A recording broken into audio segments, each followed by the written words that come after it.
श्री शिवाय नमस्तुभ्यम। हर हर महादेव। दोस्तों, आप सभी लोग जानते हैं कि 15 सितंबर 2025 यानी सोमवार को पड़ रही है श्राद्ध महीने की नवमी तिथि। और दोस्तों, ये वो तिथि है जो पितृपक्ष महीने में पड़ने वाली सबसे बड़ी तिथि है, क्योंकि यह सोमवार के दिन पड़ रही है और इसका बहुत ही बड़ा और विशेष महत्व होता है। पूज्य गुरु जी ने कहा है, अगर कभी भी मौका लग जाए और पितृपक्ष महीने की नवमी तिथि सोमवार को पड़ जाए तो आप लोगों को 11 चावल के दाने वाला उपाय तो अवश्य ही करना चाहिए। इन दोनों का संयोग बहुत ही कम आता है। और दोस्तों, पूज्य गुरु जी ने अपनी शिव महापुराण की कथा में बताया है, इस दिन आपको 11 चावल के दाने वाला उपाय तो अवश्य ही करना चाहिए, क्योंकि ऐसा दिन पूरे साल में सिर्फ एक ही बार आता है। और दोस्तों, आप सभी लोग जानते हो कि सोमवार का अगर सबसे बड़ा कोई उपाय है तो वो 11 चावल के दाने वाला उपाय है। तो दोस्तों, इस सोमवार के दिन आप लोगों को इस 11 चावल दाने वाले उपाय को जरूर करना है। बहुत सारे लोग होंगे जिन लोगों ने इस उपाय को न किया हो, मतलब पूरा साल निकल गया और उन्होंने किसी भी दिन इस 11 चावल दाने वाले उपाय को न किया हो।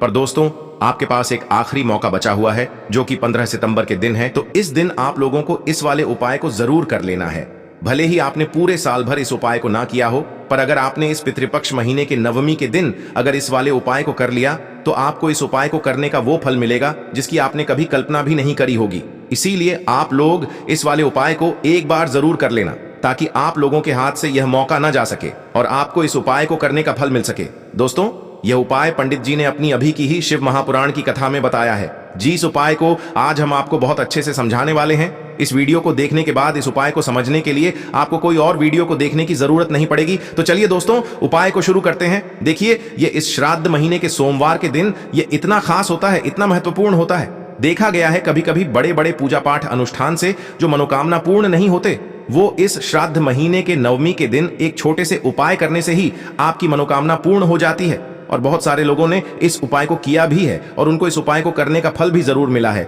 अगर आप लोग भी इस उपाय को सोमवार नवमी के दिन करना चाहते हैं तो आप इस उपाय को पहले अच्छे से समझ लेना, सुन लेना, उसके बाद करना। आपको इस उपाय का फल जरूर मिलेगा। और इस उपाय को कर लेने से आपके घर में चाहे किसी भी प्रकार की दुख और समस्या क्यों ना चल रही हो, आपको उसका कारण भी नहीं पता है कि भाई यह समस्या किस कारण से चल रही है, उसका कुछ भी कारण हो सकता है, जैसे पितृदोष हो सकता है या किसी भी तरह का मंगल दोष भी हो सकता है। तो इस दिन आप लोगों को यह वाला उपाय कर लेना है। ये एक ऐसा उपाय है जिस उपाय को अगर किसी विशेष दिन पर किया जाए तो भाई उस विशेष दिन का जो है वह तो हमें मिलता ही मिलता है, पर हमने उस दिन पर इस उपाय को किया है तो हमें उससे भी बड़ा फल मिलता है और फल बहुत जल्दी मिलता है, क्योंकि आप इस उपाय को बहुत ही बड़े और विशेष दिन पर कर रहे हो। तो चलिए अब उपाय के बारे में बात करते हैं, लेकिन उससे पहले आप लोगों को यह जानना आवश्यक है कि आखिर यह उपाय किस समय करना है, किसको करना है और कैसे करना है। तो चलिए हम आगे आपको वीडियो में एक एक करके बता देते हैं। लेकिन उससे पहले अगर आप लोग हमारे चैनल पर नए हैं तो हमारे चैनल को सब्सक्राइब कर लेना और इस वीडियो को लाइक करके कमेंट बॉक्स में श्री शिवाय नमस्तुभ्यम ओम नमः शिवाय जरूर टाइप कर देना। और अपने फायदे के लिए, गरीबी दूर करने के लिए इस वीडियो को पूरा देखकर जाना, तभी आपको लाभ की प्राप्ति होगी। यदि आज आपने वीडियो को बीच बीच में से देखा, काट काट कर देखा, तो आपको जीवन में कभी सफलता हासिल भी नहीं होगी। तो दोस्तों, इस 11 चावल दाने वाले उपाय को हमें इस सोमवार के दिन कैसे करना है, किसको करना है, किस समय करना है और कहां पर करना है, ये सारे सवालों के जवाब आपको इस वीडियो में मिल जाएंगे। और जो ये वीडियो देखेगा भाई, उसको 11 चावल के दाने वाला उपाय जरूर करना चाहिए, क्योंकि इस दिन एक चावल दाने का भी बहुत ही बड़ा और विशेष महत्व होता है। और जब बात आ जाए 11 चावल के दाने की, तो ये सोने पे सुहागा वाली बात हो जाती है और ये एक बहुत ही बड़ा उपाय हो जाता है इस सोमवार नवमी तिथि का। तो अब दोस्तों, इस 11 चावल के दाने वाले उपाय को आखिर करना किसको है, सबसे पहले हम लोग वो बात जान लेते हैं। तो देखो, घर की जो बड़ी माताएं बहनें होती हैं, उन माताओं बहनों में से कोई भी एक बड़ी माता बहन इस वाले उपाय को कर सकती है। और दोस्तों, अगर आप चाहें तो अपने घर में से सभी सदस्यों को भी इस उपाय को करवा सकते हैं। अगर किसी व्यक्ति की खुद की कोई मनोकामना है, खुद की कोई दुख और परेशानी है जो कि वह अपने लिए ही करना चाहता है इस वाले उपाय को, तो वह खुद अपने लिए भी कर सकता है। बाकी अगर कोई घर में से ऐसा है जो कि अपने पूरे घर परिवार की सुख और शांति के लिए ये वाला उपाय करना चाहता है, तो भाई वह भी कर सकता है, उसमें भी कोई दिक्कत वाली बात नहीं है। कहने का मतलब ये है कि इस उपाय को हर एक सदस्य भी कर सकता है और पूरे घर परिवार के सदस्य के लिए घर की बड़ी माताओं बहनों में से कोई एक माता बहन भी कर सकती है। माताएं बहनें अगर घर में उपस्थित न हो या वो यह वाला उपाय न कर पा रही हो, तो फिर घर का कोई बड़ा सदस्य भी इस 11 चावल के दाने वाले उपाय को कर सकता है। चाहे फिर वह पुरुष ही क्यों ना हो, उसमें कोई भी दिक्कत वाली बात नहीं है। अब दोस्तों, इस 11 चावल के दाने वाले उपाय को हमें करना कहां पर है? हमें इसे शिव जी के मंदिर में जाकर करना है। बहुत सारे लोग प्रश्न करते हैं, हर एक उपाय को करते समय क्या हम इस उपाय को घर पर कर सकते हैं? तो इस वाले उपाय को आप घर पर नहीं कर सकते हो। इस वाले उपाय को करने के लिए आपको शिव जी के मंदिर ही जाना पड़ेगा। उसके बाद में दोस्तों जो अगला प्रश्न निकल कर आता है वो यह आता है इस उपाय को लेकर कि आखिर इस उपाय को हमें किस समय करना है, सुबह के समय करना है कि शाम के समय करना है? तो देखो, इस वाले उपाय को आप लोग सुबह के समय भी कर सकते हो और शाम के समय प्रदोष काल में भी कर सकते हो। अब अगर आप पूछो कि भाई सबसे उत्तम समय कौन सा रहेगा इस 11 चावल के दाने वाले उपाय को करने का, तो हम आपसे बस यही कहेंगे कि इस उपाय को आप सुबह के समय करेंगे तो ज्यादा बेहतर होगा। बाकी अगर प्रदोष काल शाम के समय भी करेंगे तो भी अच्छा होगा, उसमें कोई भी दिक्कत वाली बात नहीं है। तो अब दोस्तों जो अगली सबसे बड़ी और महत्वपूर्ण बात आती है वो यह आती है कि सुबह अगर हम उपाय को करेंगे तो हमें कितने बजे से लेकर कितने बजे तक के बीच में करना है, और शाम के समय प्रदोष काल में करेंगे तो हमें कितने बजे से लेकर कितने बजे के बीच में करना है। तो देखो, सुबह जितनी जल्दी हो सके आप उपाय को करने की कोशिश करना। बाकी अगर किसी कारणवश लेट भी हो जाओ, थोड़ी देर भी हो जाए, तो 10 या 11 बजे तक भी आप उपाय कर लेना, पर 12 बजे से ज्यादा देरी न हो, ठीक है? इस बात का ध्यान रखना। उसके बाद में दोस्तों अगर शाम के समय प्रदोष काल की बात करें, प्रदोष काल का जो समय होता है वो शाम के 6 बजे से शुरू हो जाता है। मतलब शाम के 6 बजे से लेकर 7 बजे के बीच का जो समय होता है ये समय प्रदोष काल का समय होता है। पर अभी जो मौसम चल रहा है इस मौसम में जो है शाम बहुत देरी से होती है, तो आप इस उपाय को 7 या 8 बजे के बीच में भी कर सकते हो। मतलब शाम के 6 बजे से रात 8 बजे के बीच में आप कभी भी इस वाले उपाय को कर सकते हो, उसमें कोई भी दिक्कत वाली बात नहीं है। अब दोस्तों यहां पर इस उपाय को लेकर एक और सबसे बड़ी बात यह निकल कर आती है कि इस 11 चावल के दानों को हमें लेना कहां से होता है, और हमें इस उपाय को करने के साथ में क्या और कुछ भी सामग्री ऐसी होती है जो शिव जी के मंदिर लेकर जानी पड़ती है। तो देखो यहां पर हम आपको बता दें, सबसे पहले आप लोग ये जान लो कि यह जो 11 चावल के दाने वाला उपाय है, सिर्फ और सिर्फ आप उपाय की सामग्री लेकर कभी भी शिव जी के मंदिर मत जाना, क्योंकि हमें भगवान के सामने यह नहीं दर्शाना है कि अगर हम भगवान शिव जी के मंदिर आए हैं तो अपने फायदे के लिए आए हैं। तो इसलिए जो भी पूजन सामग्री है उपाय सामग्री है, 11 चावल के दाने, इसके साथ में आपको पूजन सामग्री भी जरूर लेकर जाना है। देखो अगर सुबह के समय उपाय कर रहे हो तो सीधी सी बात है, 1 लोटा जल तो आप लेकर जाओगे ही जाओगे। वही 1 लोटा जल अगर मिट्टी का जल हो तो बहुत अच्छा रहेगा। मिट्टी का जल कैसे बनाया जाता है इसके लिए हमने पहले से बहुत सारी वीडियोस बना दी है। आपके पास इस दिन एक आखिरी मौका रहेगा मिट्टी का जल शिव जी पर चढ़ाने का और उपाय को करने का। बहुत बड़ा आपको इस दिन फल मिलेगा। तो इसलिए इस दिन हो सके तो भाई मिट्टी का जल चढ़ाना, तो अपने साथ में कम से कम 1 लोटा जल तो आपको लेकर जाना ही जाना है। अगर मिट्टी का जल नहीं है तो घर का जल भी आप इस्तेमाल कर सकते हो। इसके अलावा जो भी पूजन सामग्री है, देखो 11 चावल के दाने ये अलग आपके रहेंगे और जो आपकी पूजन सामग्री रहेगी वो अलग रहेगी। पूजन सामग्री में आप जो भी चीज लेकर जाना चाहे वो लेकर जा सकते हैं, उसमें कोई भी दिक्कत वाली बात नहीं है। वहीं अगर हम बात करें शाम के समय की, तो शाम के समय शिव जी पर जल नहीं चढ़ता है, इसीलिए शाम के समय आप लोग एक दीपक तैयार कर लें जो कि गोल बत्ती का आटे का शुद्ध देसी गाय का घी का होगा, है ना? इस बात का आप लोगों को ध्यान रखना है। और इस दीपक को आपको घर से जलाकर नहीं लेकर जाना है, भगवान शिव जी के मंदिर में जाकर ही जलाना है।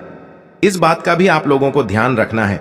अब दोस्तों यहां पर हमें इस बात को समझना है कि यह 11 चावल के दाने हमें लेना कहां से है। क्या हमें दुकान से लेकर आना है, या हमें अपने घर से लेना है, या कहां से लेकर आना है, और कौन से चावल लेना है, क्योंकि चावल भी बहुत प्रकार के होते हैं। तो देखो इन सभी सवालों के जवाब आप लोग एक बात में सुन लो कि भाई ये जो उपाय है, इस उपाय में आपको ये नहीं देखना है कि भाई कौन से चावल है कौन से चावल नहीं है। बस जो भी चावल ले रहे हो वो चावल का दाना सबूत होना चाहिए, मतलब साबुत होना चाहिए। टूटा हुआ नहीं होना चाहिए, कटा पिटा नहीं होना चाहिए। ये बात आपको ध्यान रखना है। बाकी आपका चावल बासमती हो या सादा चावल हो या कोई सा भी चावल हो, उसमें कोई भी दिक्कत वाली बात नहीं है।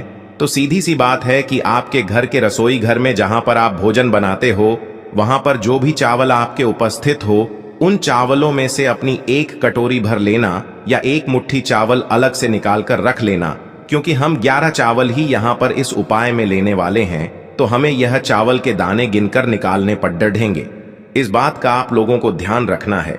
तो अपने उस चावल की कटोरी में से या चावल में से 11 ऐसे चावल के दाने आप लोग निकाल लो जो कि टूटे हुए ना हो, कटे पिटे ना हो, जिनमें कोई दाग ना लगा हुआ हो, है ना। अच्छे साबुत चावल के दाने 11 दाने आप लोग निकाल कर रख लो और इन्हें किसी भी एक कागज की पुड़िया में या किसी एक छोटी सी कटोरी में आप लोग रख लो, ताकि यह सुरक्षित रहे। आपके एक भी चावल का दाना इधर उधर ना हो और आपका उपाय भी पूरा अच्छे से हो जाए। तो भाई जैसे ही आपका उपाय की जो सामग्री है, 11 चावल के दाने ये तैयार हो जाते हैं, उसके बाद मैं आपको जो भी अपनी पूजन सामग्री है, सुबह के समय कर रहे हो तो 1 लोटा जल या पूजन सामग्री जो लेकर जाना चाहो उसकी भी तैयारी कर लेना। और शाम के समय जा रहे हो तो भाई अपना जो दीपक है उसे तैयार कर लेना, ठीक है। और उपाय को करते समय शुद्धता का विशेष रूप से ध्यान रखना, ठीक है। सुबह सुबह स्नान करने के बाद ही उपाय को करने की आप लोग तैयारी करना। उसके बाद अगर शाम के समय की बात करें तो शाम के समय आपको स्नान करने की जरूरत नहीं है, पर शुद्धता का ध्यान रखना है। आपको स्नान तो नहीं करेंगे, आप हाथ मुंह धोकर भी इस वाले उपाय को शाम के समय प्रदोष काल में कर सकते हैं। इसमें कोई दिक्कत वाली बात नहीं है। तो आप अपने उपाय की पूरी सामग्री तैयार करके आपके पास ही में जो आपका शिव मंदिर हो वहां पर पहुंच जाइए। सबसे पहले शिव मंदिर में जाकर आप लोगों को उपाय नहीं करना है, पहले भगवान के दर्शन करना है, भगवान से आशीर्वाद प्राप्त करना है, फिर शिव जी की शिवलिंग के पास में आना है। शिवलिंग के पास में आने के बाद आप जो पूजन सामग्री लेकर आए हुए हैं, जैसे कि सुबह गए हुए होंगे तो 1 लोटा जल और जो भी पूजन सामग्री लेकर आए हैं, आप उनसे भगवान शिव जी की पूजन कीजिए। सबसे पहले तो 1 लोटा जल ही चढ़ेगा, उसके बाद में आपकी पूजन सामग्री चढ़ेगी। उसके बाद में अगर दोस्तों शाम के समय अगर आप इस उपाय को कर रहे हो तो अपने साथ में कम से कम एक जो दीपक है गोल बाती का जो आप अपने साथ में लेकर गए हो, उस दीपक को मंदिर में जाकर अपनी माचिस से जलाना है और उस दीपक को शिवलिंग के पास में रखना है, ठीक है। इस दीपक को रखने के बाद ही आप लोगों को अपना ये वाला उपाय शुरू करना है। और दीपक को ज्यादा पास में मत रखना, वैसे भी गर्मी पड़ रही है, भगवान शिव जी को आंच नहीं लगनी चाहिए, है ना। तो भाई जैसे ही आपकी पूजा अर्चना हो जाती है, आप भगवान शिव जी को प्रसन्न कर लेते हैं। उसके बाद में शिवलिंग के पास ही में आप कहीं पर बैठ जाइए, सामने या आसपास जिस जगह पर आपको बैठना हो वहां पर बैठ जाइए और अपने वह 11 चावल के दाने अपने सामने निकाल कर रख लीजिए। क्योंकि अब यहाँ पर उपाय को यहाँ पर करने की आपको तैयारी करना है। और इस तरीके से जब आप उपाय करेंगे, पूजन सामग्री करने के बाद, पूजन अर्चना करने के बाद, तो आपको उपाय का फल बहुत जल्दी और बहुत बढ़ा होकर मिलेगा। तो अपने 11 चावल के दाने अपने सामने निकाल कर रख लेना। और यह जो उपाय है यह आपकी सीधे हाथ की हथेली से होगा, इसलिए इस बात का भी विशेष रूप से ध्यान रखना है। तो सीधे हाथ की हथेली का प्रयोग करके ही आप लोग अपना इस वाले उपाय को करना। अपने सामने जो भी आपकी कागज की पुड्डियां है उसको खोल कर रख लो, या कटोरी है तो भाई उसे अपने सामने रख लो और अपने वह 11 चावल के दाने निकाल लो, ठीक है। उसके बाद में दोस्तों अब आपको क्या करना है कि शिवलिंग आपके सामने होगी, तो आपने वह 11 चावल के दाने एक एक करके आपको शिव जी के शिवलिंग के ऊपर चढ़ाना है। कहां पर चढ़ाना है? शिवलिंग के ऊपर चढ़ाना है और कहीं पर भी नहीं चढ़ाना है। आपको अपने हथेली से तो शिवलिंग के ऊपर चढ़ना है, भले ही फिर वो अपने आप जलाधारी पर गिर जाए या मतलब वहीं पर गिर जाए, उसमें कोई दिक्कत वाली बात नहीं है, पर आप चढ़ाओ शिवलिंग के ऊपर ही।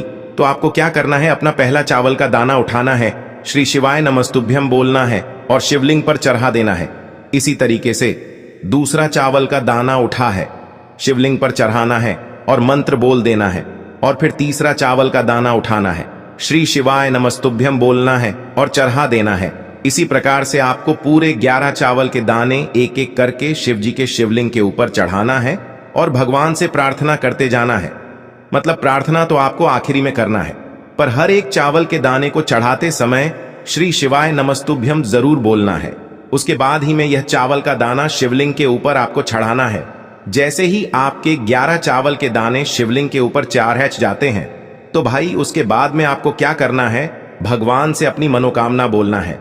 मनोकामना भी कब बोलना है, जब आपका 11 चावल का दाना आपके सीधे हाथ की हथेली में हो और आप उसे चढ़ाने के लिए जा रहे हो। श्री शिवाय नमस्तुभ्यम बोलकर उस आखिरी चावल के दाने को शिवलिंग के ऊपर चढ़ा देना और भगवान से फिर अपनी वह मनोकामना बोल देना, जिस मनोकामना के लिए आप लोग अपना यह वाला उपाय कर रहे हो, जिस भी दुख और परेशानी के लिए आप लोग अपना यह वाला उपाय कर रहे हो।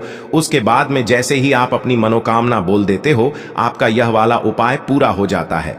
पर दोस्तों, उपाय को करने के बाद आप लोगों को 2 मिनट भगवान शिव जी के मंत्र का जाप जरूर करना है और मंत्र का जाप करने के बाद भगवान से एक और बार प्रार्थना करना है अपनी मनोकामना के लिए या अपनी जो भी दुख और परेशानी है उसके लिए। इसके बाद में आप लोग भगवान को देखकर, भगवान से प्रार्थना करके, उनसे आशीर्वाद लेकर वहां से उठ सकते हैं और अपने घर पर जा सकते हैं।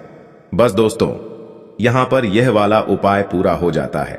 इस तरीके से जो भी व्यक्ति छोटी छोटी चीजों का ध्यान रखते हुए इस 11 चावल के दाने वाले उपाय को करेगा, निश्चित सी बात है उसे उसकी मनोकामना जल्द ही पूर्ण होगी और जो भी दुख और परेशानी है वो भी बहुत ही जल्दी दूर होंगे। और दोस्तों, अगर आपको हमारी ये वीडियो पसंद आई हो तो हमारे इस वीडियो को लाइक और चैनल को सब्सक्राइब जरूर करें।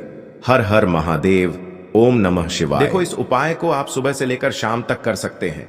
तो चलिए बरसते हैं उपाय की ओर। देखिए, इसके लिए आपको क्या करना है, एक काली मिर्च लेनी है। देखो, ध्यान से समझना, एक काली मिर्च लेनी है और ध्यान देना है कि काली मिर्च कहीं से भी खंडित नहीं होनी चाहिए। फिर इसके बाद आपको लेना है एक गोल बाती का दीपक। देखिए, दीपक आप चाहे तो माटी का ले लें और यदि आपके पास माटी का दीपक नहीं है तो आप यह दीपक शुद्ध आटा लगा करके एक दीपक बना सकते हैं।